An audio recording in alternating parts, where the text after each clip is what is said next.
What's going on, everybody? Good late evening. I don't even know if it's evening anymore. It's probably just night. Almost never upload this late, but the Combine is going to require it if I'm going to jump on this stuff early. So I assume that most people who watch this video won't be able to watch it until at least the next day, and that's obviously totally fine.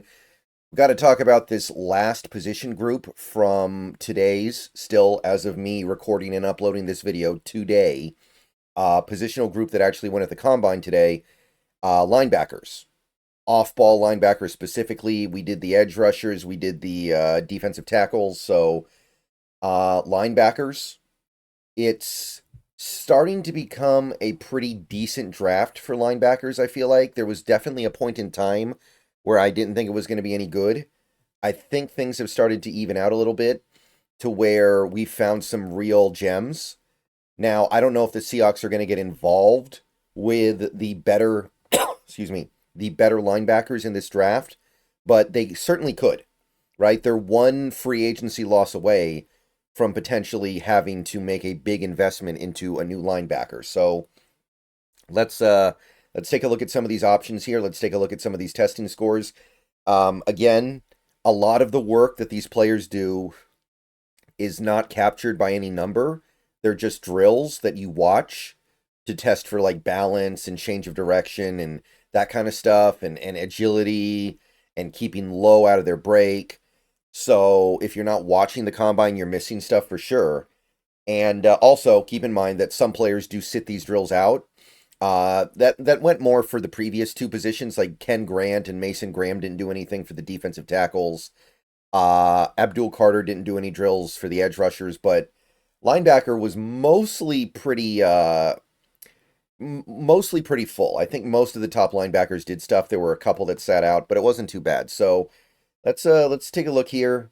The linebackers, I guess one guy that got a lot of attention just by virtue of the fact that he had the fastest 40-yard dash was Kain Medrano, UCLA.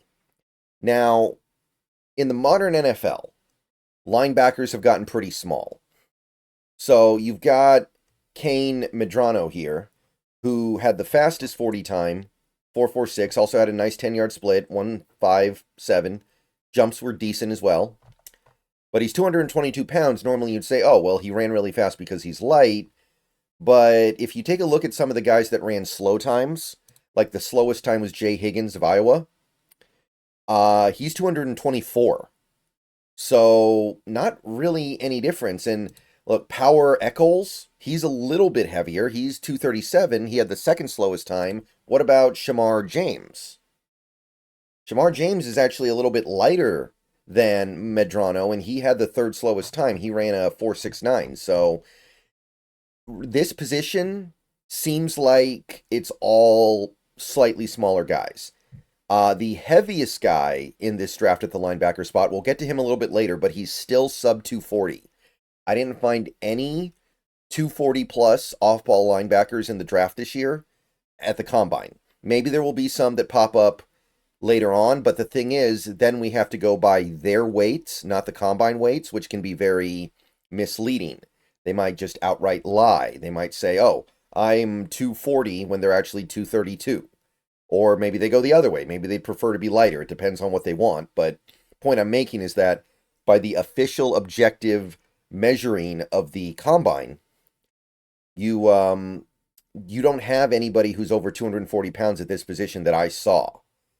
So Kain Medrano's really good 40-yard dash and really good 10-yard split is certainly notable because he's not that much lighter than anybody else. There are a couple linebackers that are actually lighter than him. So that's a pretty good performance by him. He's going to turn some heads now. The other really fast guy was Eugene Asante from Auburn, but his arms are so short, it's going to be hard for him to overcome. Like, look at this, 30.25-inch arms, 8.25-inch hands. He's not even 6'1", so it's a little like Jeremiah Trotter Jr. last year. He does have okay weight, I guess, but the 4.48, 152. I mean, the 152 is eye-popping, right? He had the best 10-yard split of any off-ball linebacker, but I don't think that's going to overcome how small his appendages are. And all that being said, the star of the show today was probably the guy that everyone expected to be the star of the show, Jihaad Campbell. And I can tell you this, if the Seahawks do not keep Ernest Jones this offseason, Jihaad Campbell is going to become a prime target at number 18. This guy, you might not even be able to get him at 18 anymore. He had a really good day today. Watched him do drills. He looked good. 235 pounds, so he's actually one of the heaviest off-ball linebackers in this draft. 32.5-inch arms, that's good enough. 10.5-inch hands for whatever that's worth. That's one of the bigger sets of hands we saw all day. 4.52, 1.53, 10-yard split, both really, really good times.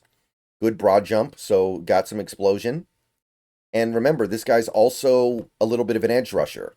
He could be like a Micah Parsons type where he lines up on the edge a lot. So this guy did good stuff for his stock. I know he only did the 40-yard dash and the broad jump, but the measurements alone, I think, are going to boost him a little bit. It would not shock me if he's gone by 18. So really, really fun player. That's probably the main standout guy for me personally. If I was to single out some other stuff, I do want to say this. Jay Higgins did not test very well athletically. He ran slow, 10-yard split, 1.64, not very good. His jumps were pretty forgettable. He had the best 3-cone, and I think it was, let me make sure about this, was it the best 20-yard shuttle? No, it wasn't the best 20-yard shuttle, but it was the best 3-cone of any linebacker. And as they will say, if you watch the coverage of the draft, the 3-cone simulates moving on a football field better than the 40-yard dash. Not often on a football field as a linebacker, you're running in a straight line for 40 yards. 3-cone is trying to simulate your ability to change direction when you're moving around. So don't forget about Jay Higgins. This isn't great, right? He's only 224 pounds, and yet he had the lowest 40-yard dash of any linebacker. His arms are pretty short, 31 inches, but this 3-cone is going to help him mitigate that a little bit. Power Eccles, yeah, I think I just looked at this guy because of the, I wanted to accentuate his weight. I think Power is actually the heaviest off-ball linebacker in this combine class. 237 pounds. I couldn't find anybody who weighed more than that. Obviously, he has other issues. He's got short arms. He's short in general, slow, doesn't accelerate very quickly. 3-cone was real slow, actually. That's 7.6, yikes. But I do want to call attention to the fact that in terms of weight, he is your best option.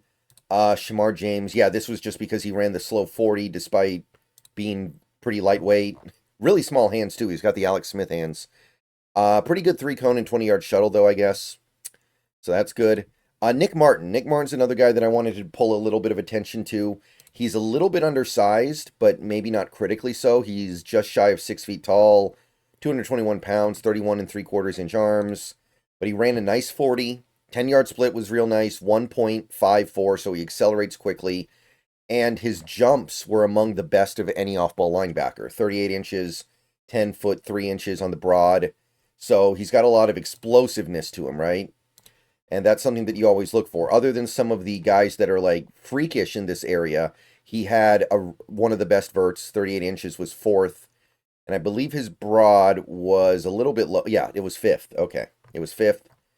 But certainly worthy of some credit here.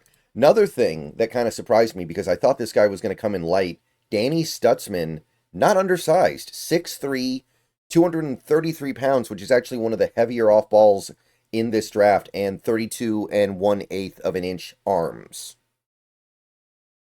So actually, given his size, his athletic profile from his combine results are actually really good. 4.52 is great for a guy who weighs 233 pounds at the position. 1.55 10-yard split, that's better than a lot of the players we looked at. Like, I think Medrano, even though he had the best 40 time, look at his 10-yard split. It's actually worse than Stutsman's. So that's good. The vert is pretty decent as well. So Stutsman, I saw him stumble a couple times on his drills. But in terms of his measurables, it's good, man. Danny Stutsman, definitely rounding into shape for maybe being a day 2 pick. Carson Swesinger. This is a guy who really kind of rocketed up the boards after the season ended. Oh, Oh, I'm sorry. So earlier I was saying the heaviest linebacker I was finding was 237. Carson Schwezinger, this was the guy that I was trying to single out, but I forgot about him. 242 pounds. That is the heaviest. That is the only off-ball linebacker I saw in this combine that was over 240. And while his other measurables aren't stellar, he's a little bit short-armed. It's not critically so, and he's still got decent height. So this is going to be a guy that we're going to have to talk about a lot going forward. We're going to have to try to figure him out. There was not a lot of buzz around this guy during the season, and then after the season ended, it felt like he just rocketed up into the stratosphere. So Schwezinger is going to be a name to monitor as we move into this offseason. His vert was out off the charts, almost 40 inches, just shy of it. Francisco Mauigoa was a late round option that I spent a lot of time looking at during the college football season. He's not expected to be drafted, but I actually think he did pretty decently today. He had a decent three cone, a nice 20-yard shuttle. His times overall were not terrible for a guy you can get in the later portions of the draft. 233 pounds is heavier than a lot of these guys, to be perfectly honest. I would like to see him a little bit faster, given the fact that he's not 240, but it's not it's not too bad. Like this guy measures up pretty well. I'm starting to kind of like Moigoa. And if I was to single out somebody that I was particularly disappointed in, I'd say Barrett Carter. He's not tiny or anything, but given that he's not big, I was hoping for a little bit better from his athletic scores. He didn't do a 40.